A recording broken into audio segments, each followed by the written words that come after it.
The news, good evening.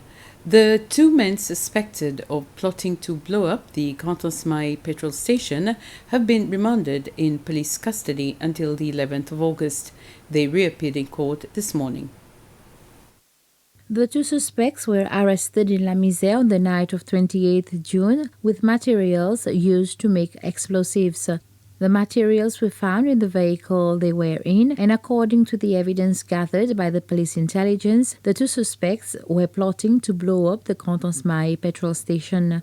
When the two suspects reappeared in court this morning, the prosecutor requested that they be remanded in custody for a further 30 days so that they could continue their investigation into the case, and if the suspects were to be released on bail, they could interfere with the evidence.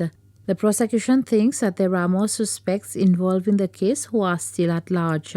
Both lawyers, Joël Camille for suspect number 1 and France Monté for suspect number 2, ask that their clients be released on bail as they have not been charged with any offences yet and that the court could impose certain conditions on their release.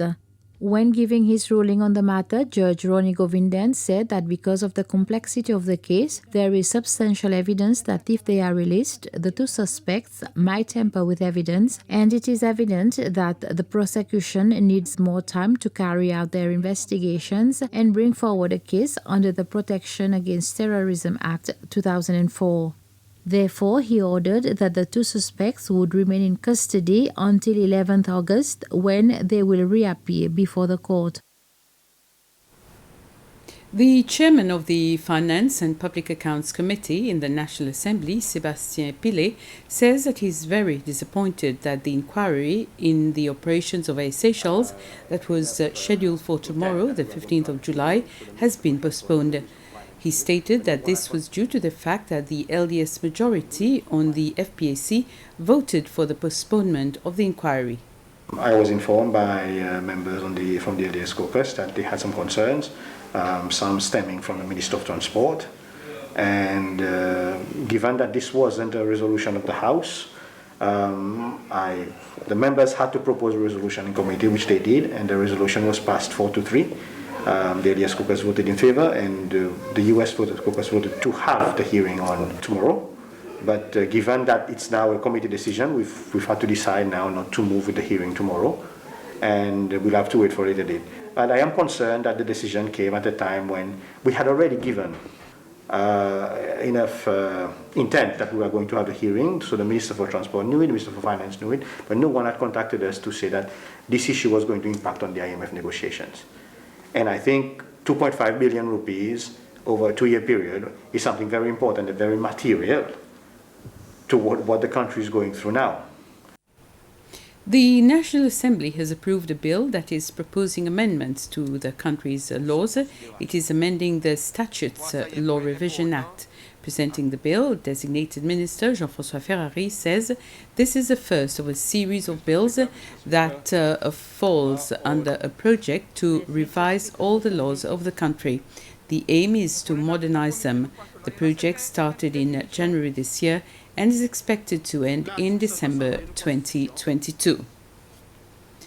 Airtel, in collaboration with the Ministry of Education, has donated some IT equipment to the Bessetan Primary School. This was during a small ceremony in the presence of the CEO of Airtel Africa plc, Raghunath Mandava, representatives from Airtel, students and teachers from the Bessetan Primary School.